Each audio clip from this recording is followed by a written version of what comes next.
नमस्कार दोस्तों, स्वागत है आपका वेद इमेज के चैनल में। दोस्तों, सत्य और सटीक न्यूज़ जानने के लिए आप अभी सब्सक्राइब करें वेद इमेज के चैनल को। दोस्तों, मैं कल का घटनाक्रम और आगे की होने वाली प्रोसेस के बारे में आपको बताऊंगा।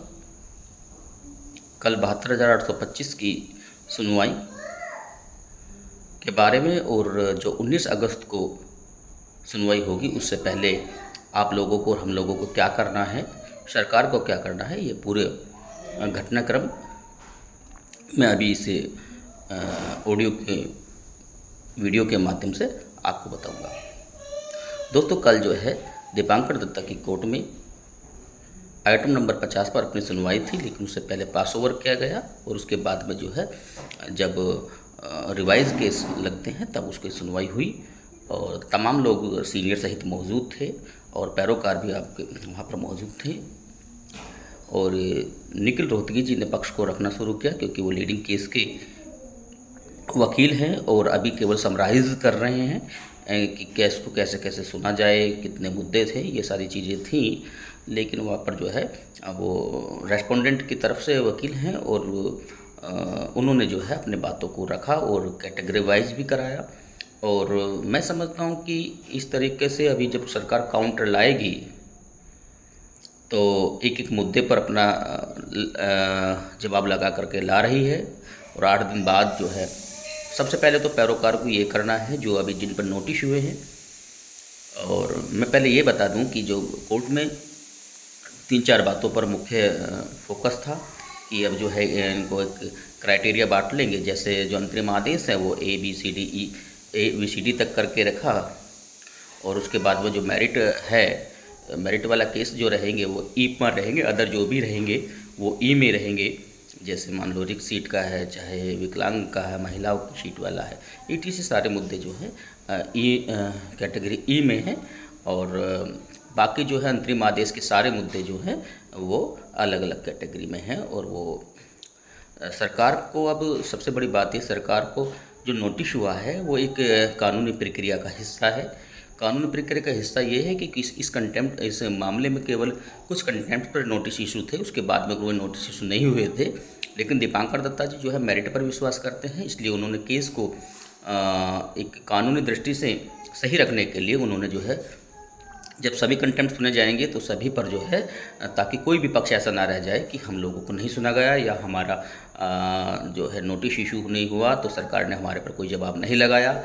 इसलिए उन्होंने सारे कंटेम्प्ट जो कल तक भी थे, वो लोग जब मैं कहता था कि ऐसा कोई बाउंडेशन नहीं लगाई है कंटेम्प्ट की, तो वो कहते थे कि नहीं मिडनाइट ये सारी चीज़ें वह ध्वस्त थी और ये केवल बरगलाने वाली बातें थीं। ना ही सुप्रीम कोर्ट ने किसी ने भी, कोई सी कोर्ट ने, चाहे करोल साहब की हो, चाहे इन्होंने कोई भी कंटेम्प्ट पिटिशन पर रोक नहीं थी। और अभी भी जो कंटेम्प्ट पिटिशन हैं उन पर सब पर नोटिस हो चुका है और सभी के अब कोई कंटेम्प्ट की किसी की ज़रूरत नहीं है क्योंकि सारे मुद्दे समाहित है। चाहे वो यहाँ तक कि अभी जो विशेष विकलांग वर्ग के जो लोग थे उनका भी जो कंटेम्प्ट था, फ्रेश कंटेम्प्ट अभी आया था, उस पर भी नोटिस इशू हुआ है। यानी कि समस्त मुद्दे अब समाहित हैं। अब कोई मुद्दा ऐसा नहीं रह गया है कि जिस मुद्दे पर जो है सरकार के जवाब के बाद में जो है कोई पक्ष आकर के सुप्रीम कोर्ट में कहे कि हमें नहीं सुना गया या हमें जो है जवाब नहीं दिया गया। तो कहने का मतलब ये है कि अब आने वाला समय में हम लोगों को क्या करना, ये बहुत बड़ी बात है। लेकिन इसके लिए अभी मैं थोड़ा सा अंत तक वीडियो को देखते रहें ताकि आपको पता चले कि अब हमें अपने पैरोकार से क्या कार्य कराने होंगे। और पैरोकार की भी अब जिम्मेदारियाँ बढ़ गई हैं क्योंकि अब जो है जो सुनवाई होगी, बहुत से लोग कहते हैं कि उसका वकील गया वो क्यों नहीं बोला, उसका वकील गया वो क्यों नहीं बोला, क्योंकि अभी किसी के बोलने का समय नहीं था और ना ही बोल सकते थे कि अभी कोई बहस नहीं हो रही। अब बहस अब स्टार्ट होगी, वो है 19 अगस्त। जिस पैरोकार ने भी अपनी 19 अगस्त की पैरवी में कोई कमी की तो समझना कि वो जो है अपने केस को संजीदा नहीं लिया है। और ये भी तय है कि अब जो सभी जो याचीगण हैं वो अपने पैरोकार को जो है समर्थन करना चाहिए, उनके जो साथ कंधे से कंधा मिलाकर खड़े रहना चाहिए। खैर, अब सरकार को जो नोटिस इशू हुए हैं उसमें जो है केवल सरकार को 8 दिन का समय दिया है, 2 सप्ताह का समय दिया है, 15 दिन का समय दिया गया है कि वो काउंटर एफिडेविट फाइल करेगी। लेकिन इससे पहले आप लोगों को, पैरोकार को बता देना कि उनके से पहले वो एक PA फाइल करेंगे अपने व्यवहार के माध्यम से, ताकि जो है उनका कंटेम्प्ट जो है सरकार को पहुँचे और सरकार उस पर जवाब लाए। और होता क्या है कि यहाँ डिले प्रोसेस में अगर पीए फाइल नहीं करते तो काफ़ी समय लग जाता है, 15 दिन निकल जाते हैं, और पीए फाइल का जो है 8 दिन तक का समय होता है, पीए फाइल करना चाहिए। तो सबसे पहले पैरोकार पीए फाइल कर दे, और करेंगे भी, मुझसे अधिक जानकारी वो रखते हैं। खैर, और दूसरी बात, जब सरकार जो है 15 दिन में जो है वो जवाब लाएगी, 15 से 20 दिन तक भी लगा सकती है। वैसे तो 15 दिन का सुप्रीम कोर्ट का आदेश है, तो 15 दिन के अंदर ही लाना चाहिए। तो उसके बाद में 1 सप्ताह का जो समय है वो हम लोगों को मिलेगा, आप लोगों को मिलेगा। उसमें आप लोगों को, हम लोगों को क्या करना है कि जो, क्योंकि नोटिस पहले जो 4-5 कंटेम्प्ट में ही नोटिस हुआ था, लेकिन अब जो है 157 से 160 कंटेम्प्ट है उन पर नोटिस हुआ है। यानी कि समस्त कंटेम्प्ट के जो लोग हैं वो अपने अपने मुद्दे पर रिजॉइंडर दाखिल करेंगे। जी हाँ, यानी कि सरकार जो कह रही है वो कहाँ झूठ बोल रही है। जैसे मैं तो अपनी ही बात करूँ, अगर वो जब हमारे पर जवाब लगाएगी, पहली बात तो मुझे लगता है कि 6170 पद या रिक्त सीट, जितनी भी सीट हैं 7654 या अन्य, उन पर जो है सरकार पहले से ही जो है पॉजिटिव मोड में थी, और इनका कहना भी ये है कि हाँ, ये पद भरे जा सकते हैं, ये पद रिक्त हैं।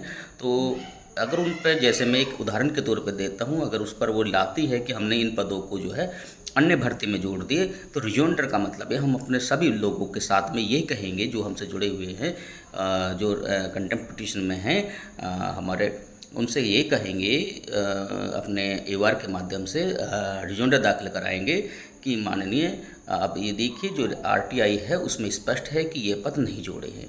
तो ऐसे ही यदि कोई 1100 का मैटर वाले हैं तो वो अपना सिद्ध करेंगे कि नहीं, देखिए सरकार यहाँ झूठ बोल रही है।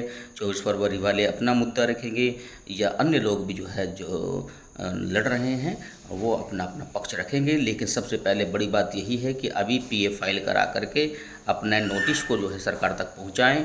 उसके बाद में जो है जब रिजल्ट यहाँ काउंटर एफिडेविट फाइल होकर के आ जाएगा, तो उसके बाद में जो है हम लोगों को रिजॉइंडर दाखिल करना पड़ेगा। और अब जो है संभवतः जो है केस बिल्कुल सही दिशा में है।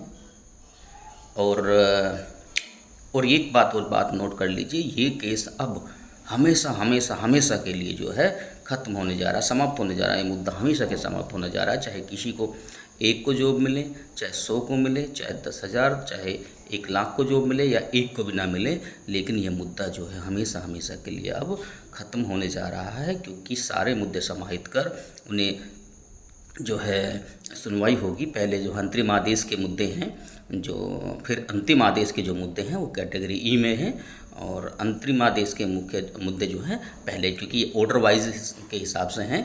और यदि किसी और का भी अभी कोई वर्ग बचा हुआ होगा कि मान लो उनका कोई नहीं है, तो नोटिस तो सभी पर है, सभी को मौका मिलेगा।